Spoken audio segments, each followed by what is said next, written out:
Bom dia, meus queridos irmãos e irmãs.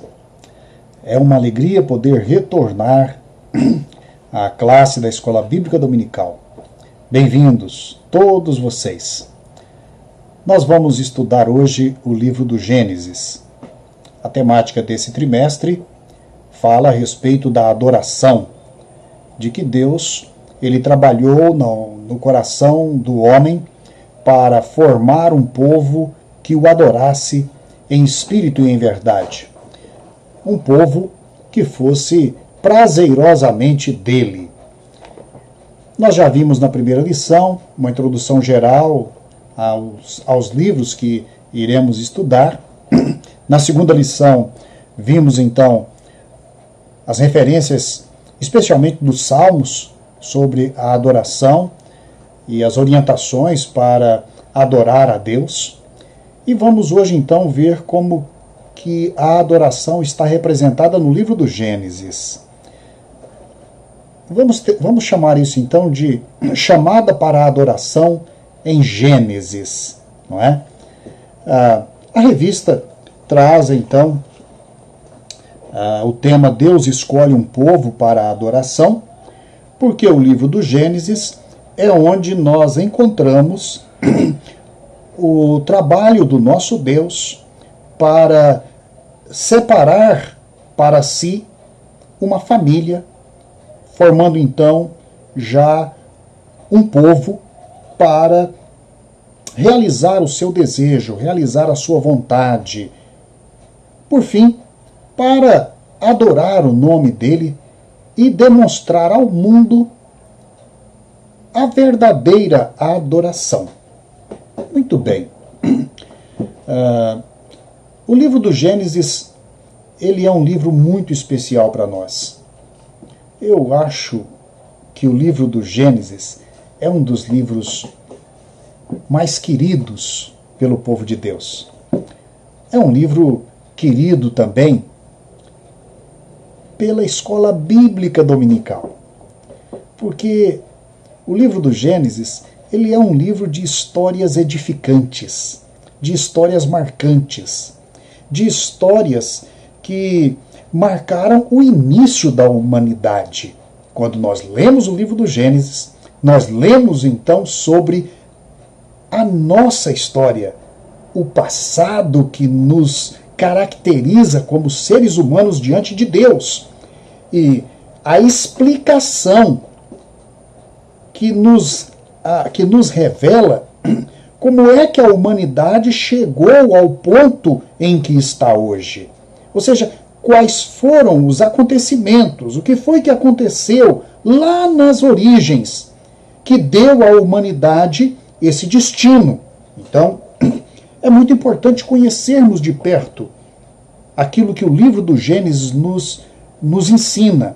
E Moisés, quando ele estruturou, então, aquilo que Deus ordenou que ele escrevesse, ele, por obra do Espírito Santo, ele escreveu de forma absolutamente lógica, de forma crescente, começando pelas origens e mostrando como que a humanidade vai se comportando diante de Deus e quais as consequências que isto vai então gerando e acumulando e então, digamos, caracterizando e formando a história da humanidade inteira, não só de Israel.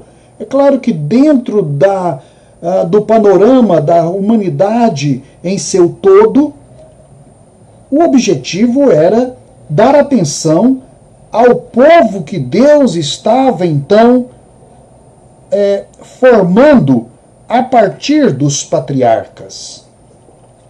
E este povo do pacto, este povo da aliança, é que foi então fundamental para que Deus enviasse a nós o Salvador, que é Jesus Cristo, o Filho amado de Deus. Muito bem.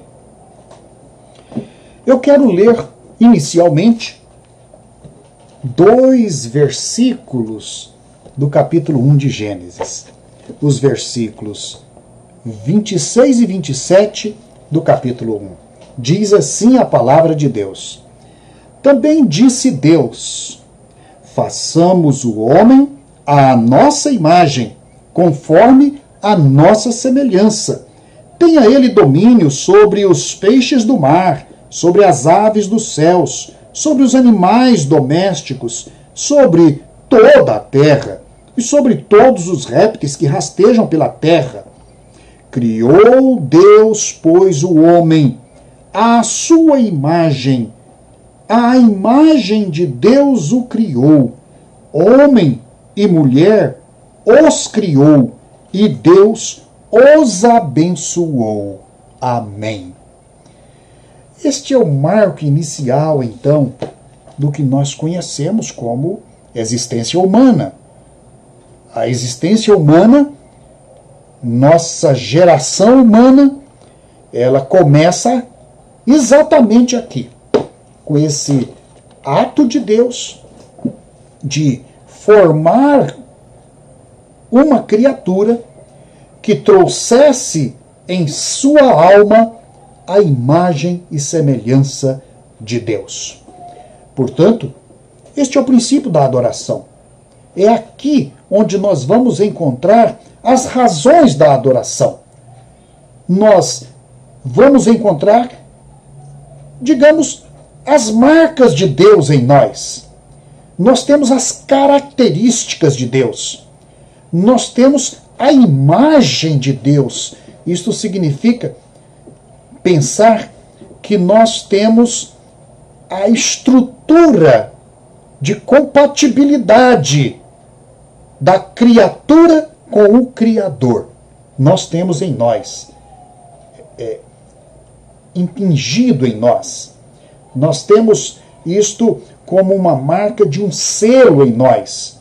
Nós temos as profundas marcas de Deus na nossa alma, na nossa vida, como imagem correspondente à glória de Deus, ao ser de Deus. Semelhança, porque agimos também em compatibilidade com a vontade de Deus, ou não, como veremos no caso da queda.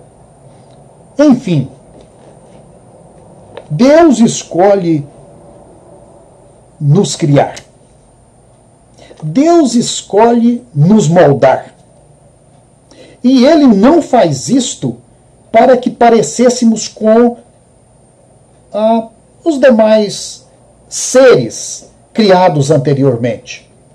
Ele não nos faz com base no passado que Ele já tinha produzido tantas criaturas diversificadas e com sua riqueza de característica e com toda a sabedoria estampada nelas, que revela a glória do Criador. Ele decidiu criar uma criatura nova, uma que trouxesse as marcas, as características produzidas pelas próprias mãos de Deus, onde Ele imprimiu então em nós a sua imagem e a sua semelhança. Que coisa gloriosa! Que bênção! Que maravilha! Estupendo! Nós trazemos então em nós a semelhança com Deus. E aqui está a base, como disse, para a adoração a Deus. Porque a adoração é o modo como nós nos, iniciamos nossa comunhão com Deus. A adoração é o reconhecimento que nós realizamos, ou seja, nós reconhecemos Deus e nós dedicamos a Deus nossa adoração. Imagem e semelhança de Deus. Compatibilidade com Deus. Possibilidade de comunhão com Deus. Portanto, de diálogo com Deus. É então uma compatibilidade que nos permite conhecer a Deus. Assim como somos de Deus conhecidos. Então nós podemos penetrar neste mistério glorioso que é a divindade, o ser de Deus, sua glória, sua infinita sabedoria. Bem, vamos caminhar. O autor da revista, não é? Os irmãos receberam durante a semana as lições e também as revistas estavam disponíveis na igreja, e quem não pegou a sua revista, vá à igreja e pegue a sua revista da Escola Bíblica Dominical. E o autor, então, ele destaca aqui, ele divide a lição, não é? Numa parte onde ele fala do relato da criação, noutra parte onde ele fala do relato da crise, numa terceira onde ele diz a respeito do relato do dilema, depois o relato de um novo começo e por fim faz aplicações para a vida. Deste modo, ele abarca o livro do Gênesis inteiro. Nós vamos caminhar aqui com outros destaques. Eu pressuponho que os irmãos estão lendo as lições e que, portanto, eu não preciso repetir aqui o que os irmãos já leram na lição, não é? Mas eu queria fazer uma observação em relação ao aspecto doutrinário das lições da revista nesta lição de hoje. As palavras que são usadas para descrever os eventos primordiais da relação de Deus com o homem, do homem com Deus, elas estão me parecendo um pouco, vamos dizer, um pouco leves. Ele pegou leve com a humanidade aqui. Eu sou daqueles que acham que a gente tem que bater o martelo na cabeça do prego. E não pode, digamos, fugir das palavras fundamentais. O que são as palavras fundamentais? Origem é uma palavra fundamental. A criação, ela não foi simplesmente um acontecimento que Deus realizou dentro de algo que já, digamos, era tranquilo, conhecido, disponível, etc. Não. Deus dá origem a tudo aquilo que ele vai usar para poder realizar a sua criação. Por isso a origem é a palavra certa. Nós estamos no Gênesis lendo sobre a origem de todas as coisas, porque nada existia antes. Então não é um mero relato de criação, é um relato de uma criação que foi realizada por Deus, porque ele é a origem de todas as coisas. A outra palavra é pecado. O autor da lição fala relato da crise, como se crise pudesse, digamos, dar a ideia exata do que é pecado. Pecado é muito mais que a crise. Crise é uma experiência, digamos que envolve um dilema. Crise é uma experiência que envolve um limite. Crise é alguma coisa que lembra angústia, que lembra fraqueza. Pois bem, isto podem ser até sintomas de pecado. Mas, na verdade, o que nós encontramos no Gênesis capítulo 3 é o relato de um momento quando Eva e o seu esposo, Adão, criados por Deus, desobedeceram uma ordem explícita de Deus. E uma ordem que tinha uma consequência gravíssima. Se eles transgredissem aquele mandamento, eles atrairiam para si e seus descendentes a morte e a condenação. Portanto, o capítulo 3 e 4 devem ser olhados como a origem do pecado. Momento em que o homem rebelou contra Deus. Ele quis se apropriar dos poderes de Deus. Ele desobedeceu a Deus. E isso é chamado de pecado original. Ou seja, o pecado que na experiência humana está na raiz de todos os males da vida humana. E o pior dos males, que é o da condenação por ter participado do pecado. E tem contra si, então, o juízo de Deus. Como nós vamos ver no capítulo 6 do livro do Gênesis. Né? O capítulo 6 a 9, que o autor está chamando relato de um dilema. O que é um dilema? Ele vai dizer aqui que os dicionários, então, eles traduzem como dilema alguma coisa que traz uma inquietação. É alguma coisa que divide. É uma coisa ruim, sem dúvida. Mas mais que um dilema, há aqui a manifestação de uma corrupção generalizada e que entristeceu profundamente o coração de Deus. E Deus agora vai agir como juiz. É o primeiro julgamento pesado contra a humanidade inteira. Deus decidiu acabar com o homem que ele havia criado. Mas ele viu Noé. E Noé encheu os olhos de Deus. Porque Noé guardava aquela fé original, genuína. E então, Deus decide salvar Noé. E não acabar mais com a humanidade. E ele faz então, sem dúvida agora, o gesto de salvação. E a última parte da lição, o relato de um novo começo. É realmente um reinício para a humanidade. Mas esse reinício está relatado em duas partes. Primeiro o dilúvio, que com Noé tem o reinício, e depois a parte especial. A parte especial é quando Deus toma para si uma família de toda a humanidade, para desta família formar uma nova nação na terra, que é Abraão. Pois bem, então feitas estas ressalvas, a lição é uma lição muito preciosa. O autor é um autor que foi meu professor de seminário, inclusive, é um autor muito sábio.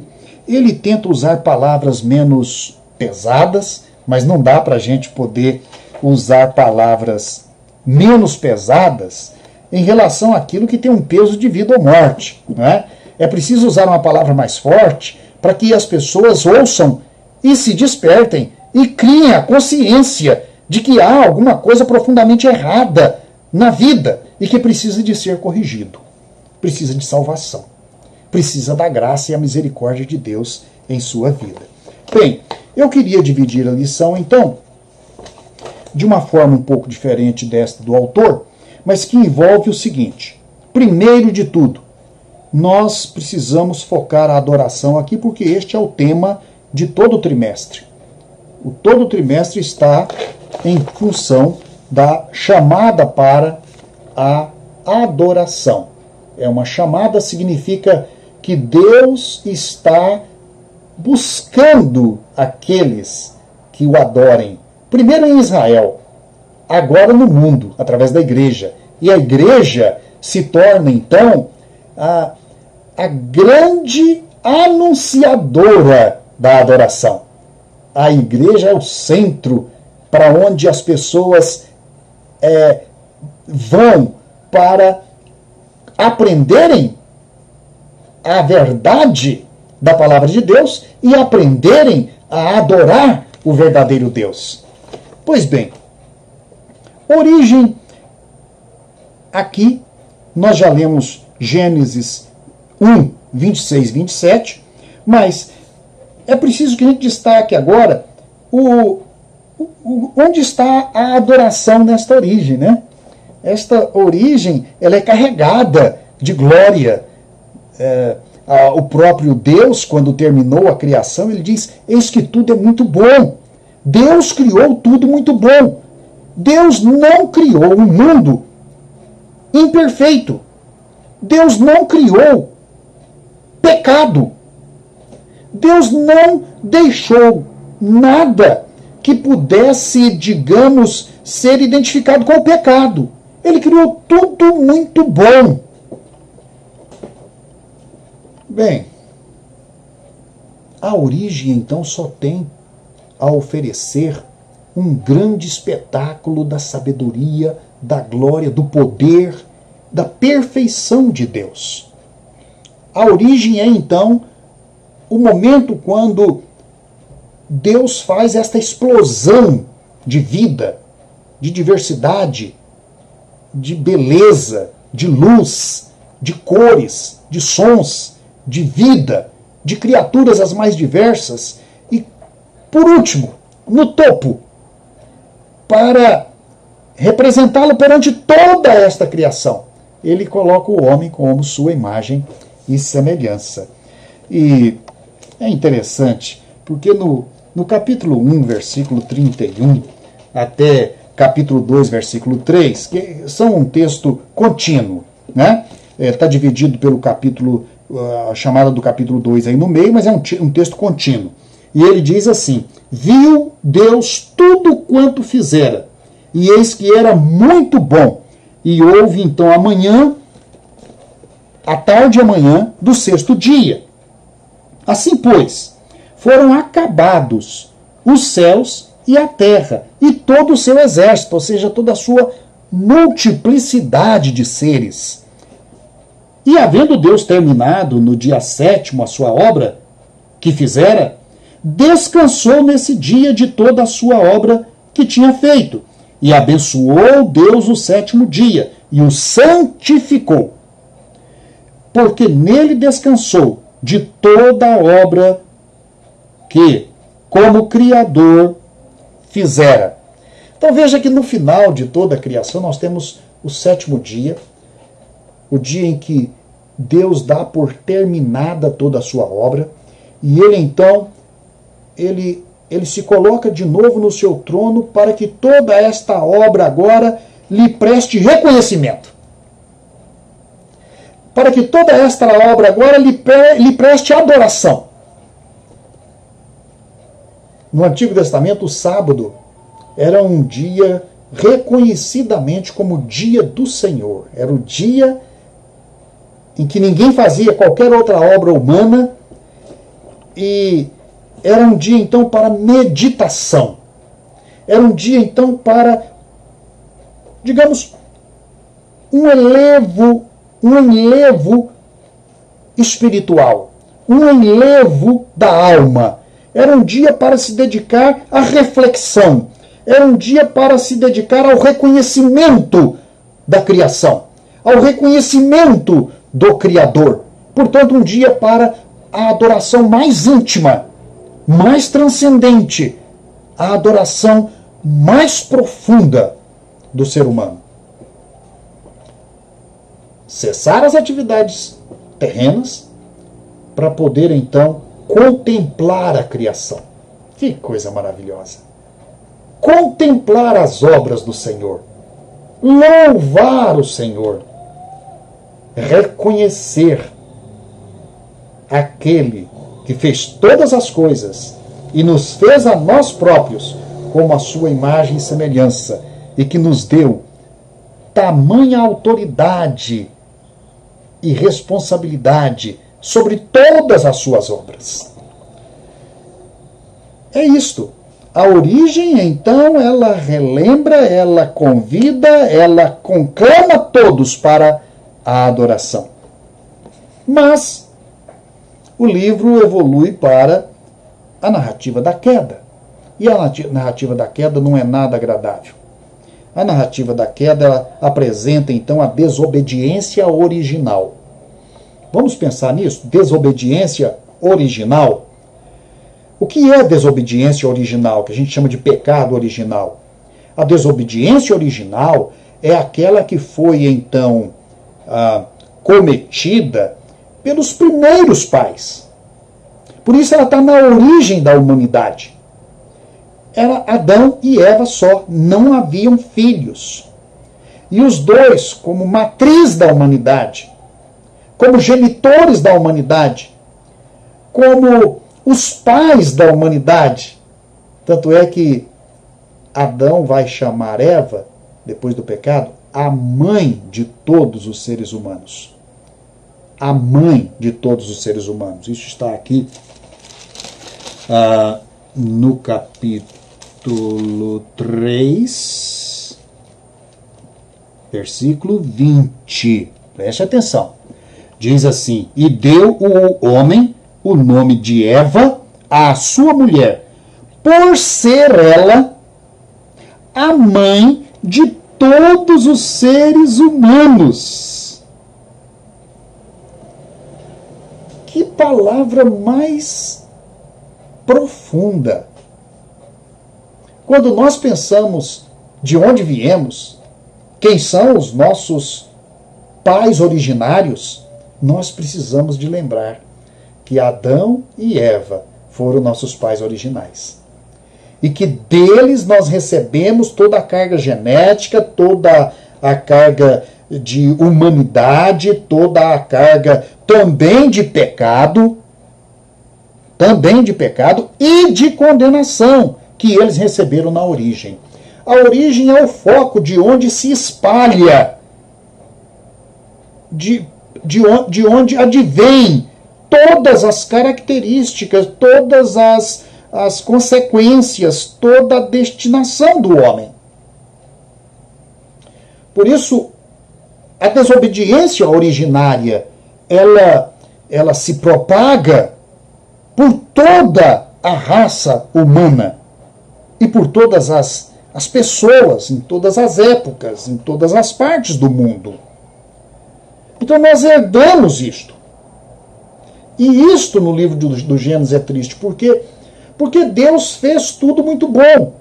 E Adão estava vivendo no paraíso, né, no jardim do Éden, com toda a sua, qualidade humana e com todo o conforto, suprido em todas as suas necessidades. E então entra o papel do tentador. E o tentador, então, lança uma dúvida no coração de Eva, induzindo ela a respeito da possibilidade de comer daquele fruto que Deus havia dito para não comer. Ora, a serpente não é responsável pelo que Eva fez. Eva é que é responsável pelo que ela ouviu e pelo que ela fez com aquilo que ouviu. Ela ouviu da serpente e ela então se apropriou e o desejo veio ao seu coração e a concupiscência explodiu nos seus olhos e ela olhou de novo para aquela fruta e então ela desejou comer daquela fruta. E ela tomou para si, comeu, deu a Adão, e Adão também comeu. E aí ambos pecaram. Ambos pecaram. Quando Deus trata do pecado com Adão e Eva, no capítulo 3, ele não desculpa ninguém. Ele não diminui o peso da condenação dos ombros de ninguém. Ele tem uma parte da condenação devida à serpente, ele tem a parte da responsabilidade devida a Eva, e ele tem a parte da responsabilidade, que até julgo ser um pouco maior, para Adão.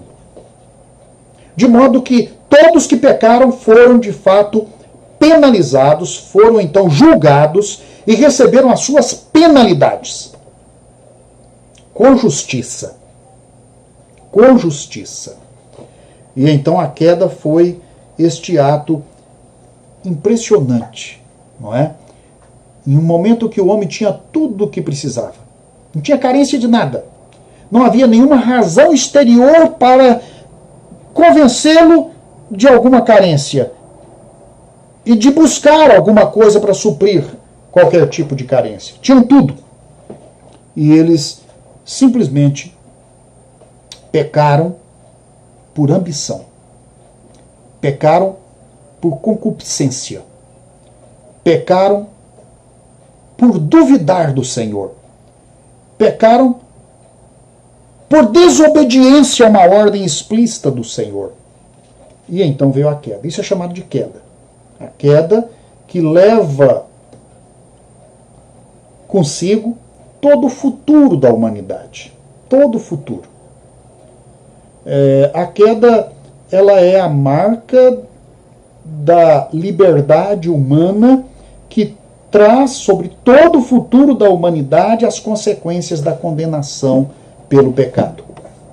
Bem, mas isto, por outro lado, é também agora uma grave situação, muito grave, que deve trazer os homens a um sentimento de responsabilidade.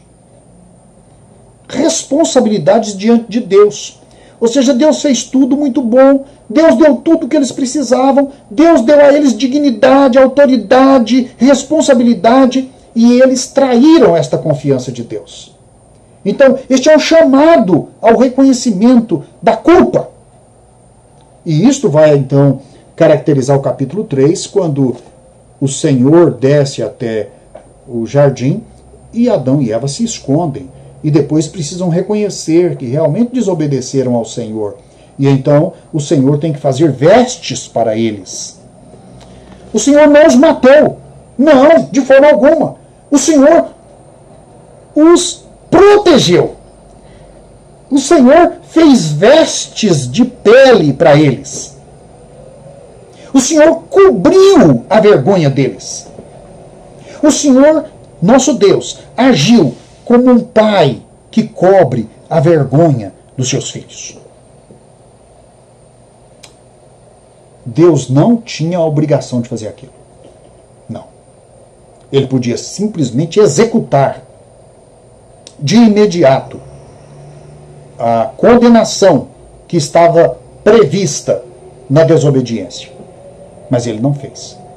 Ele adiou. E nesse interregno, ele protegeu. Ele cobriu. Ele orientou. Ele fez a previsão do que eles iriam enfrentar. Prolongou a vida deles. Deus, então, agiu de forma paternal com eles. E este sentido da queda e de como Deus, então, reage à queda, olha, é para mexer com o nosso coração e com a nossa consciência. É para que nós realmente entendamos que Deus maravilhoso é esse que cobre a nossa vergonha. Bem, eu quero andar um pouco mais rápido agora. O livro é longo, né? Não dá para chegar nos 50 capítulos de Gênesis numa manhã. Mas a história do Gênesis, então, ela vai agora para o chamado reavivamento adâmico. O que é esse reavivamento adâmico? Quando Adão e Eva saem dos limites do paraíso e Deus então cerca o paraíso com a espada flamejante, querubins impediam a entrada no paraíso. Portanto, o paraíso foi suspenso. Não pertencia mais a Adão, não pertencia mais a Eva, não pertencia mais ao gênero humano, não estaria mais abastecendo o futuro da humanidade. A humanidade teria agora uma vida de peregrinação no deserto, entre espinhos, com todas as consequências de uma vida à mercê da natureza.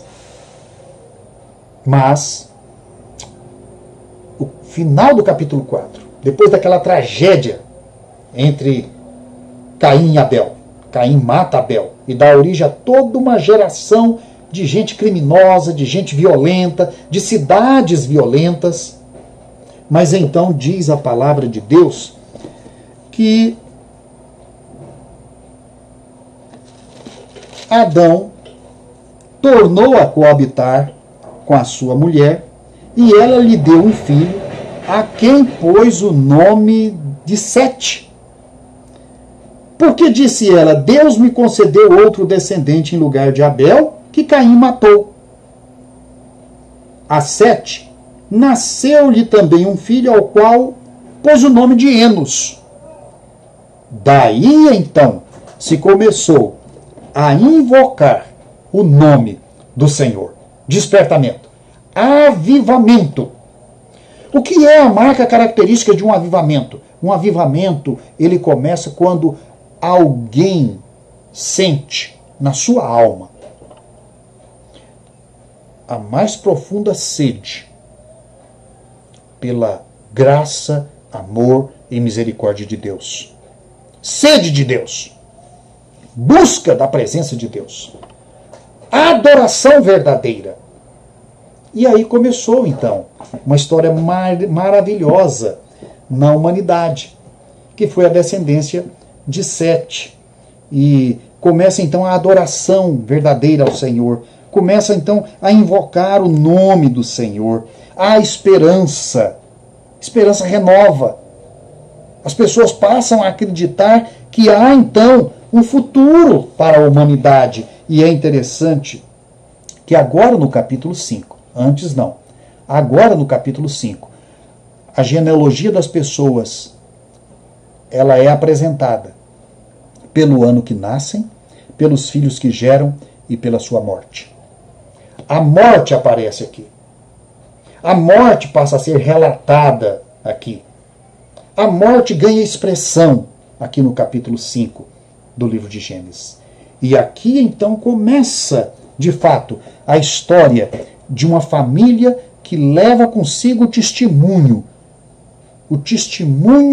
da esperança, o testemunho da promessa, o testemunho da palavra de Deus, até que alcançam então Enoque e depois de Enoque, Noé. Mas é um filão d'água, estreito. Não é um rio, não é um mar. Na verdade, esse testemunho de adoradores, ele é um fio d'água.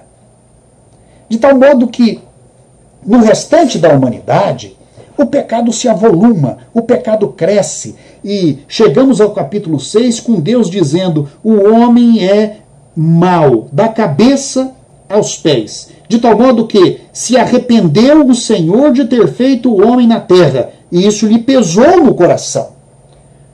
Essa expressão pesou o coração de Deus é muito profunda, porque mostra como Deus se entristeceu com o comportamento daquela geração dos dias de Noé. Homens irrefreáveis, homens promíscuos, mulheres que não temiam ao Senhor, as famílias que não se respeitavam. A humanidade foi então degenerando, um processo degenerativo do pecado, da rebeldia. Não se lembravam mais de Deus. Eles agora se voltaram completamente para o paganismo.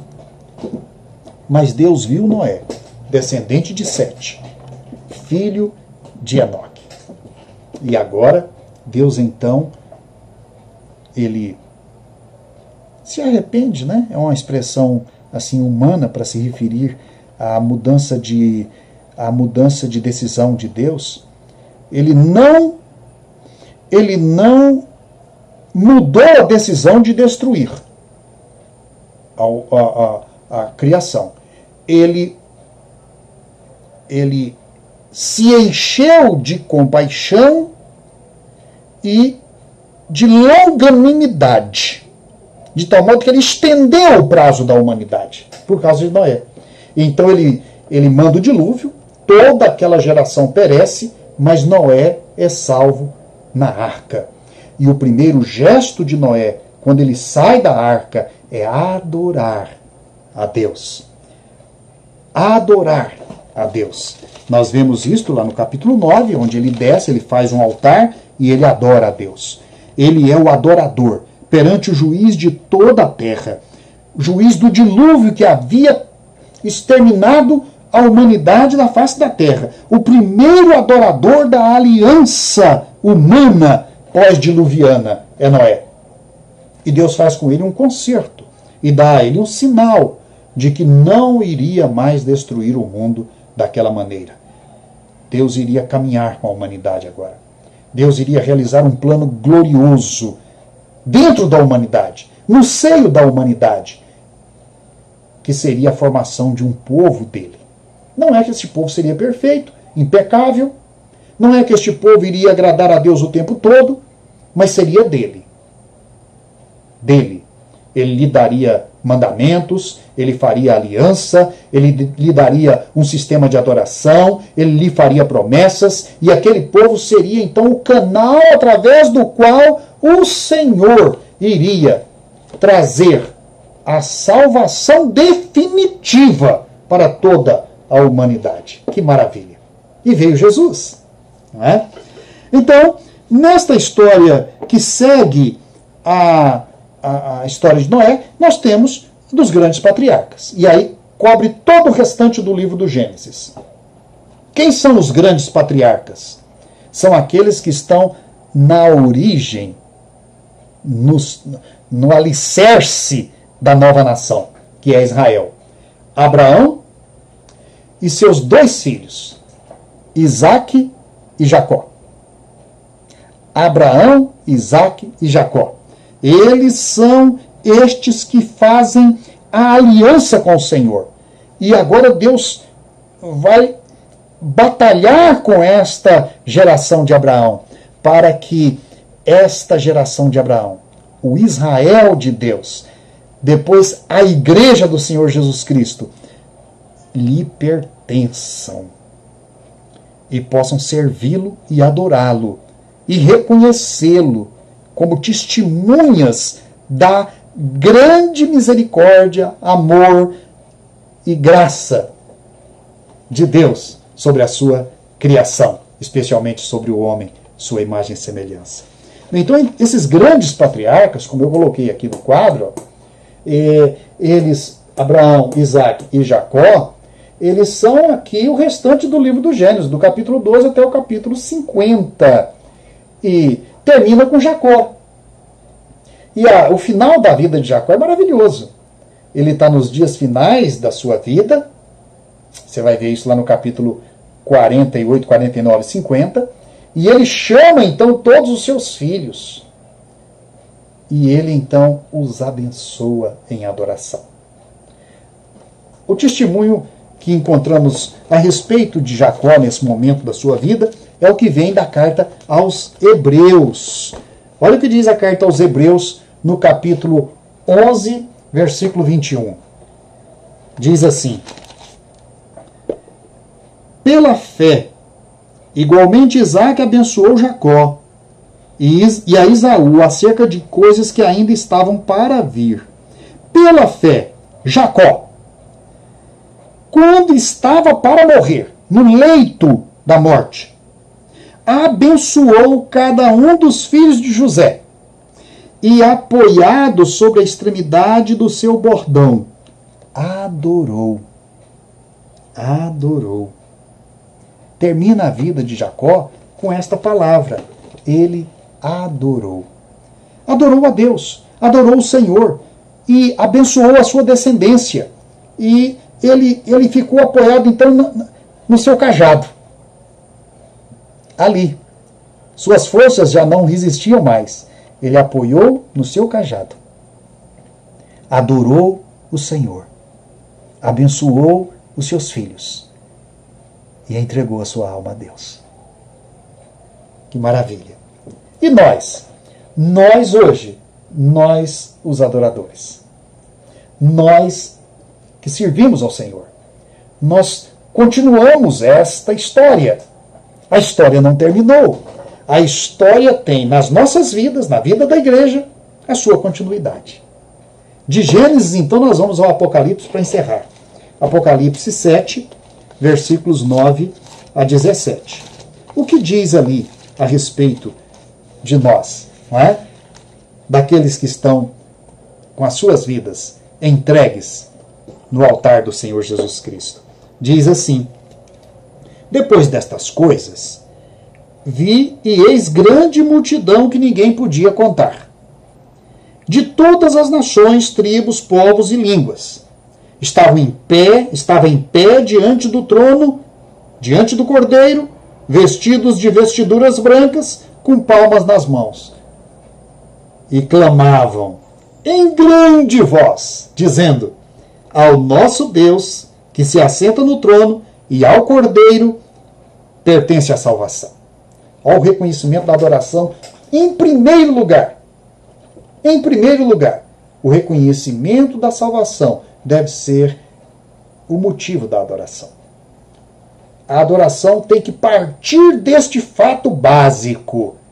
Eu estou aqui e eu estou diante do Senhor, porque eu fui salvo pelo Cordeiro de Deus. A salvação, então, ou seja, a segurança da salvação, a convicção de salvação, este sentimento profundo de necessidade de salvação e a certeza de que fomos salvos, as nossas vestes foram lavadas. Então, esta é a causa, o motivo para a adoração. Será que toda adoração está motivada pelo reconhecimento da salvação?